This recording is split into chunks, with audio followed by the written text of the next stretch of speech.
He was a man who he was a man of learning, and he was he was a man of he was a man of learning, and he was both a geologist and a mineralogist. Give him any small piece of rock, and he could instantly say to which of the 600 known types of any mineral it belonged. His name was well known in colleges and scientific organizations all over Europe. Famous scientists, famous scientists like Humboldt and Murphy Davy never failed to visit him when they came through Hamburg. They would discuss their most difficult problems with him. This then was the gentleman who was calling me so impatiently. Imagine a tall, thin man in excellent health.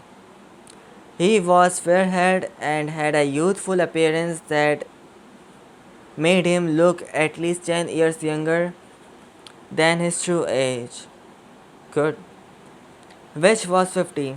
His big eyes rolled behind his huge glasses, and his long thin nose looked like the blade of a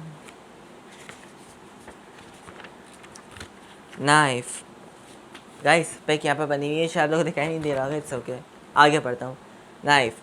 When I add that whenever he walked, he took steps exactly 3 feet long, and that he kept his face tightly clenched, as if he was getting ready to hit someone, a, a sure sign of a man with a temper. You will know enough.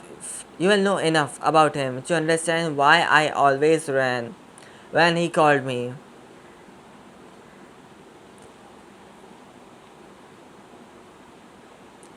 My uncle was quite rich, which was unusual in those days for a German professor. His house belonged to him, and so did its contents, which included Groban, his 17-year-old godfather, who came from the Weirdland, old Martha, who was both housekeeper and cook, and myself.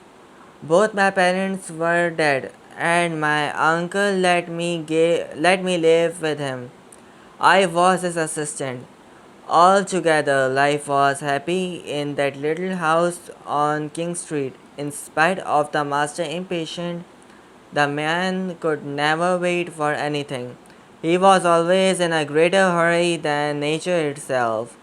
Such a man had to be obeyed, and therefore rushed into his study. I found my uncle sitting in his big armchair, admiring a large old book. Look at this powerful book, Axel, he said. Professor Lindenbrock loved unusual books. What a treasure this is. I found it this morning in Havel's bookshop.